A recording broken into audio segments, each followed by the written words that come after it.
तो विचार करना, कुंती माता ने सोचा कि मेरे कहने से भगवान रुक गए। अर्जुन ने सोचा कि मेरे कहने से रुके। द्रौपदी सोचती है मेरे कहने से। युधिष्ठिर ने विचार किया मेरे कहने से भगवान रुक गए। भगवान ने कहा मैं तुम्हारे किसी के कहने से, मैं एक मेरा भक्त है, मेरा एक अनन्य भक्त है, वो कार्य अभी मैंने पूरा नहीं किया।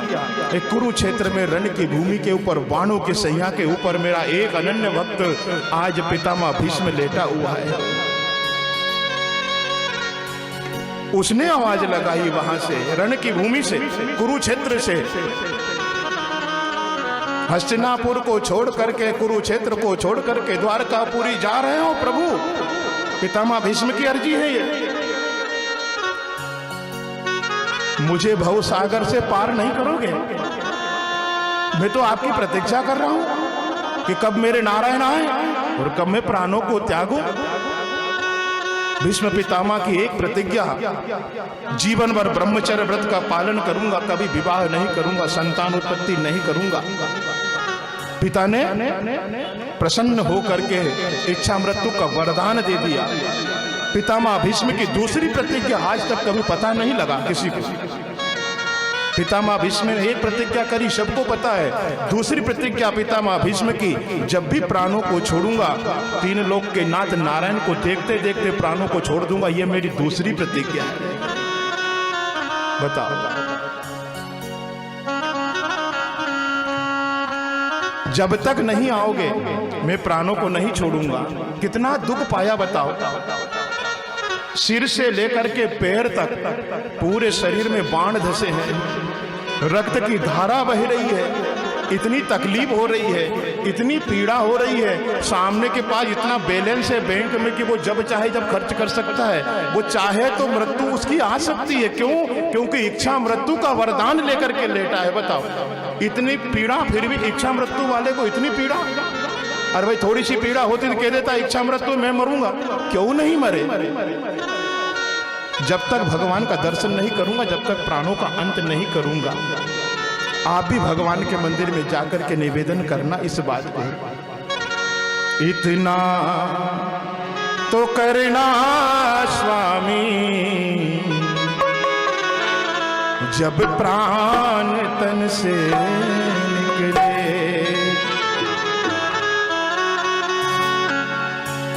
जाना भगवान के मंदिर में, कहना उनसे ठाकुर जी से, गोविंद नाम लेकर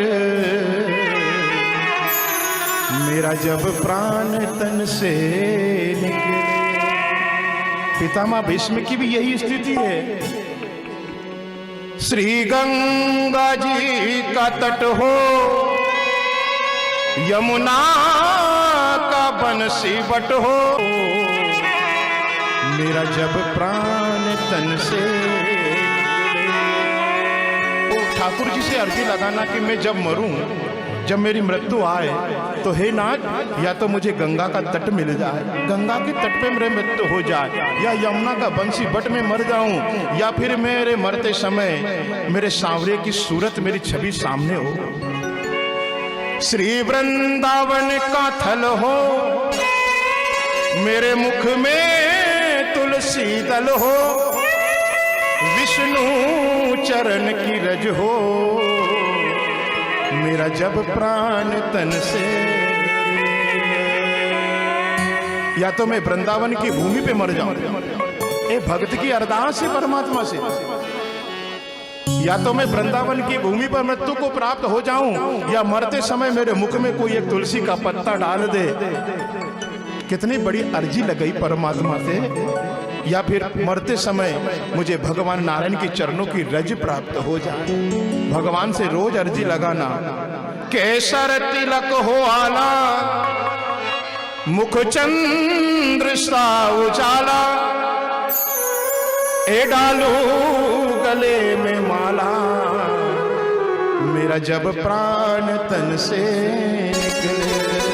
हे नारायण, जब भी मेरी मृत्यु आए, उस समय मुझे आपका वो मुखड़ा दिखे जिसके ऊपर केसर का तिलक लगा है। वो चंद्रमा जैसा मुख देखते देखते मृत्यु को प्राप्त हो जाऊं। और यहाँ है नारायण, जब मैं तेरे गले में से माला डालने जाऊं ना, उस समय मेरा प्राण अंत हो जाए। ये भक्त की अरदास है भगवान से। कितना सुंदर मांगा है। बताओ, ये सारे जब विचार मन में चल रहे थे ना, तब भगवान के कान में भनक पड़ी कि मेरा मित्र, आज मेरा एक भक्त आज बाणों की शैया पर पड़ा है, इच्छा मृत्यु का वरदान है। तब भगवान नारायण गए, कुरुक्षेत्र में गए, पूरे पांडव द्रौपदी सब गए। भगवान नारायण, ध्यान से सुनना, पितामह भीष्म के सिर के पास जाकर भगवान खड़े हो गए और पितामह भीष्म के सिर के ऊपर भगवान ने ऐसा हाथ घुमाया, बालों को सहराया और बड़ा प्रेम कर रहे पितामह भीष्म से। और कहा भगवान नारायण ने कि अब सूर्य नारायण भगवान उत्तरायण हो गए हैं, जाओ अपने धाम को। क्या कहा नारायण ने? तुम्हारी इच्छा मृत्यु है ना, आज मैं तुम्हारे सामने आकर के खड़ा हूं और सूर्यनारायण भगवान भी उत्तरायण को हो गए हैं, जाने की तैयारी करो। तो पितामह भीष्म ने कहा ऐसे नहीं जाऊंगा प्रभु, मेरे सिर के पास नहीं, मेरे पैरों के सामने खड़े हो जाओ, मैं आपको देखते देखते प्राण छोड़ूंगा। क्या भक्त है भगवान का। मेरे सिर के पास खड़ोगे तो आपका मुख नहीं दिखेगा मुझे, मेरे पैरों के सामने खड़े हो जाओ, मैं आपको देखते देखते प्राणों का अंत कर दूंगा। और भगवान नारायण पैरों के पास खड़े, पितामह भीष्म भगवान का चेहरा देख रहे हैं। अंतिम समय में पितामह भीष्म ने भगवान नारायण को निहारा और भगवान से एक प्रश्न किया, ध्यान देना आप लोग। उन्होंने कहा, हे नारायण, मैंने जीवन भर सत्य व्रत का पालन किया। क्या कहा? जीवन भर में सत्य बोला। मैंने कभी किसी माता बहन को कुदृष्टि से नहीं देखा आज तक। मैंने हमेशा धर्म का पालन किया, मैंने ब्रह्मचर्य व्रत का पालन किया, धर्म के मार्ग पे चला, कभी किसी को पीड़ा नहीं पहुंचाई। ये नारायण, अंतिम समय में बाणों की संज्ञा मिल गई। ऐसा कौन सा मेरा पाप था जो आज यहां पर उगा है? ये बाणों की सैया मुझे क्यों मिली? तब भगवान नारायण ने कहा कि हे भीष्म, तुमने पाप किया नहीं, तुमने पाप देखा है। क्या कहा? तुमने पाप किया नहीं, तुमने पाप होते देखा है, इसके कारण तुमको ये बाणों की सैया प्राप्त हो रही है। भरी सभा के अंदर एक नारी रो रही थी, बिलख रही थी, अपनी लाज बचाने के लिए तुम्हारे से अर्जी लगा रही थी। उस समय तुम नीचे मुंह करके तमाशा देख रहे थे। क्या कहा? उस समय अगर आप हाथ में धनुष उठा लेते और धनुष के ऊपर अगर बाण संधान कर लेते, शायद ही कौरवों में से किसी की हिम्मत नहीं होती कि द्रौपदी के साड़ी का पल्लू पकड़ लेता। आपने एक पाप होते देखा है, वो इसके लिए तुमको बाणों की सैया मिली, ये पीड़ा भोग रहे हो, ध्यान देना। मगर एक बात आपको बताएं, इच्छा मृत्यु का वरदान जो था पितामह भीष्म के पास था द्वापर युग में, जिसने एक नारी का अपमान होते देखा उसको बाणों की सैया मिल गई, और जिसने एक नारी का सम्मान किया, लाज बचाई, उसको मेरे नारायण की गोद मिल गई हो परमात्मा। याद करो उस बात को। परमात्मा भगवान राम, लक्ष्मण जी, माता जानकी 14 वर्ष की वनवास यात्रा पर थे। माता जानकी को रावण हरण करके ले जा रहा था आकाश मार्ग से, पंचवटी से। पंचवटी में गिद्धराज जटायु रहता है, रहते हैं ना गिद्धराज जटायु। जटायु ने मन में विचार किया कि जनक नंदिनी जानकी को ये पापी अधम हरण करके ले जा रहा है, और जानकी चिल्ला रही थी, रो रही थी आकाश मार्ग में। इसकी आवाज जब जटायु ने सुनी, जटायु ये बात जानता है कि मैं रावण से जीत नहीं सकता, ये त्रिलोक विजयी रावण है, मगर फिर भी एक नारी की रक्षा करने के लिए जटायु ने रावण से भयंकर युद्ध किया हो। बताओ कितना युद्ध किया, बहुत प्रयास किया जटायु ने। अंत में चंद्रहास खड्ग से रावण ने जटायु का पंख काट दिया, पृथ्वी पर आकर के गिर गए। जटायु पृथ्वी पर तड़प रहा है, पंख कटे पड़े हैं, और यमराज के दूत आ गए, यम फांस डाल रहे थे, मृत्यु आ गई। और मृत्यु से जटायु ने कहा रुक जा। क्या कहा? ठहर जा, अभी मुझे स्पर्श मत करना, जब तक मैं जानकी का संदेशा राम को नहीं सुनाऊंगा, जब तक तू मुझे स्पर्श नहीं कर पाएगा। ऐसे ही हुआ, रावण तो जानकी का हरण करके ले गया। भगवान राम ढूंढते ढूंढते ढूंढते जानकी मैया को, सबरी मैया के आश्रम के ओर भगवान प्रस्थान कर रहे थे। रास्ते में जटायु पड़ा, मृत्यु द्वार के ऊपर खड़ी हुई है, राह देख रही है, और जटायु वहां पर अचेत अवस्था में पड़ा है। और जैसे ही भगवान ने जटायु को देखा, 3 लोक के नाथ है भगवान राघवेंद्र सरकार राम जी, उन्होंने जैसे ही जटायु को देखा, जटायु को उठाया और उठा करके जटायु का जो सिर था ना, भगवान ने अपनी गोद में रख लिया। हो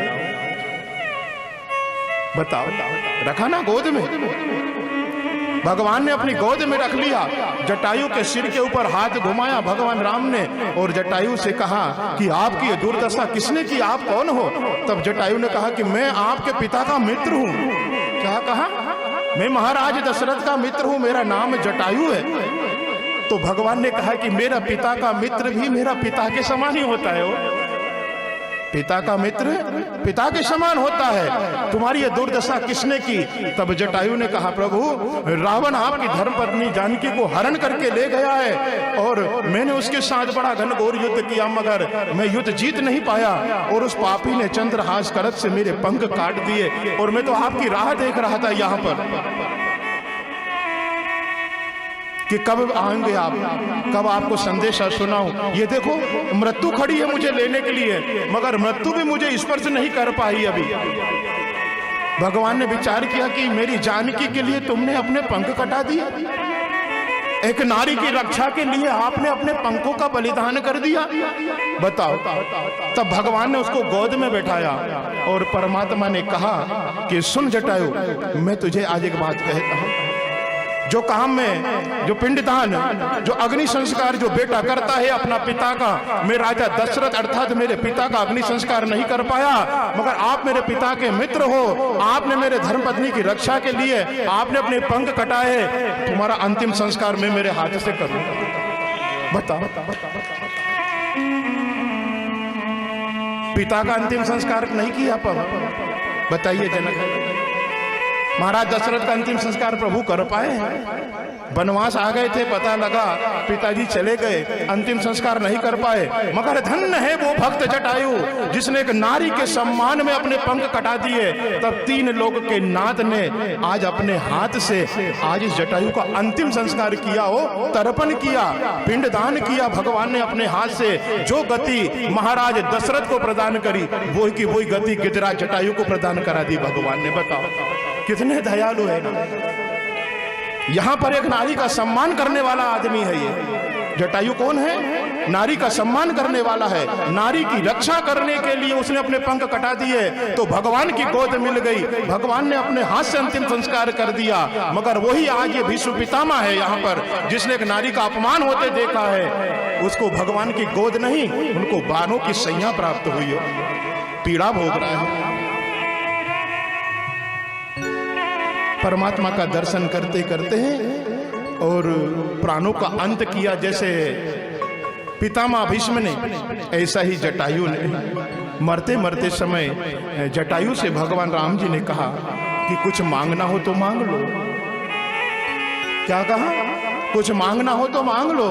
तब जटायु ने कुछ नहीं मांगा, कहा नहीं प्रभु, एक बात बताएं, संसार में जिसको आपकी गोद मिल गई, जिसको आपकी गोद मिल गई, वो क्या मांगेगा? वो इससे बढ़कर है संसार में कुछ? भाई भगवान का दर्शन अगर हो गया तो फिर बताओ संसार में उससे बड़ी चीज क्या है? हे नाथ, मुझे आपकी गोद मिल गई, मैं तो संसार का सबसे बड़ा धनवान व्यक्ति हूँ। बहुत कम ऐसे भक्त हुए हैं जिनको परमात्मा की गोद मिली है। वो हम बहुत भाग्यशाली लोग हैं, हम बड़ा सौभाग्यशाली लोग हैं। आप सब लोग बहुत सौभाग्यशाली हो जिनको भगवान की गोद तो मिली। यहाँ पर मेरी माँ भगवती की गोद में आप लोग बैठे हो, आप बैठा है आपको गोदी में, उन्होंने पीछे बैठी है वो। बड़े भाग्यशाली लोग हैं हम, सौभाग्यशाली है। बहुत कम ऐसे लोग होते हैं जिनको भगवान की गोद मिलती है। कुछ नहीं मांगा तो अविरल भक्ति मांगी पर गिद्ध गयो हरिधाम। तेहि की क्रिया यथोचित निज कर कीनी राम। क्या मांगा? धन दौलत माल खजाना नहीं मांगा, बेटा बेटी कुछ नहीं मांगा, मकान भी नहीं मांगा, कुछ नहीं। अविरल भक्ति मांगी वर। अविरल भक्ति जो होती है ना, बहुत कम लोगों के पास में है ये। अविरल भक्ति का अर्थ होता है निष्काम भक्ति। लोग भक्ति जरूर करते हैं मगर उसके पीछे स्वार्थ रहता है। भगवान के मंदिर में जरूर जाते हैं मगर उसके पीछे स्वार्थ रहता है। बिना स्वार्थ वाली भक्ति, निस्वार्थ भाव वाले अविरल भक्ति उसको कहा है जिसमें कोई स्वार्थ नहीं। रोज तेरे मंदिर में आएंगे, एक लोटा जल शंकर जी को चढ़ाएंगे, माता की रोज आरती करेंगे, मगर इन दोनों पति पत्नी से कुछ भी नहीं मांगेंगे, उसका नाम है अविरल भक्ति। भगवान के सामने कभी अब लोग जाए ना तो कई सारी घर से कामना लेकर के जाते। हम तो भगवान मेरी ये कामना पूर्ति कर देना, मुझे ये चाहिए, मुझे ये चाहिए, इतनी सारी लंबी लिस्ट लेकर भगवान के द्वार पर जाए। भगवान दूर से ही देख ले, एक लोटा जल लेके आया और 1000 याचना लेकर के आया मेरे द्वार पर। बताओ, एक लोटा जल चढ़ाएगा, एक फूल चढ़ाएगा मेरे ऊपर, 1000 याचना करेगा मेरे सामने। कितना सस्ता बना दिया भगवान को। अविरल भक्ति है। हम तो हमेशा हमारी व्यासपीठ से कहते हैं कि भगवान के मंदिर में जब भी जाना ना, भगवान से मांगना मत। मांगने से क्या होता है, भगवान बन जाते हैं। भाई जितना मांगोगे उतना तो उनको देना पड़ेगा। हो सके कि आप जो मांग रहे हो उससे ज्यादा आपको देने की भगवान सोच रहे हो। भाई ये भी तो बात है ना। हम मांग के भगवान को बांध देते हैं कि हे प्रभु मुझे एक काम करना, ये दे देना। तो भगवान ने सोचा कि यार मैं तो इसको देने वाला और कुछ था और इसने तो इतना ही मांगा, चल ठीक है तेरे को इतना ही देता हूँ।